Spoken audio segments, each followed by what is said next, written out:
In this presentation, I've introduced our CVPR paper called the equilibrium diffusion restoration with parallel sampling. This paper proposed a new zero-sort diffusion model-based image restoration from different perspectives. It can be applied on super resolution, deburring, implanting, colorization, and some viewer tasks. Existing diffusion model-based image restoration used the diffusion model to recover the high-quality image step by step. And given the Gaussian noise and the t time step and the degraded image y, the model samples an image at the next time step. At the following time steps, they use the same way to sample the image until the noise to be reduced. And last, the image x0 is the final result.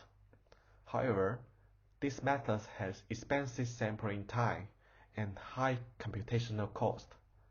Moreover, the long sampling chain hinders understanding the relationship between the input and the restoration result because it's hard to store the entire computational graph. Different from this method with sequential sampling, we designed a new diffusion model with parallel sampling from the DeqIR fixed point system. Given the Gaussian noise, we use it as the initializations and use the degraded image y as the condition and input this in the fixed point solver. And the last output the sequential image. And here the x0 is our desired output. Next, we show how to build such a fixed point solver. We model the dry multivariate fixed point system. The left side is the sequential data from time step 0 to t-1. And for the right side, x, t, and y are the input injections.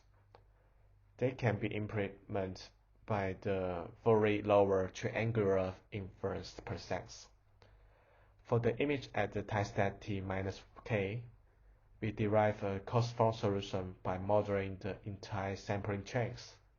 And last, we use the Anderson acceleration to solve this fixed point problem. We understand the relationship between the input noise and the output by using the DeQ inversion for the initialization optimization. Here we use the implicit function theorem to derive a gradient of the loss with respect to the xt. Here, the loss can be the distance between the restoration result and the ground truth.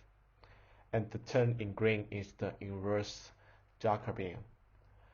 And then we use the gradient to update the original sample Gaussian noise. For the quantitative result, we solved for image restoration tasks on ImageNet and CyberA datasets. Our proposed method achieves comparable or even better results than other methods. In particular, compared with DDMM, our method on ImageNet surpasses it by the PSNR up to about 1 dB. Moreover, our method only needs 15 iteration steps. Qualitative results are consistent with the quantitative results. Our method achieves the best visual quality with more realistic texture in SR and deburring tasks. For the implanting and colorization tasks, our method can generate clear and more realistic structure and color. Next, we will show an interesting application of DeQ inversion. In practice, sampling different noise may have diverse results on different tasks. Such diversity is not necessary in SR. It means there exists a bad noise may degrade the SR quality or generate a not realistic color result. But with our DeQ inversion, we can provide the guidance to find the good noise to boost the SR performance and control the generation direction. And last, our method can also be used in real-world applications like old photo restoration and real-world super resolution. Thanks for your attention.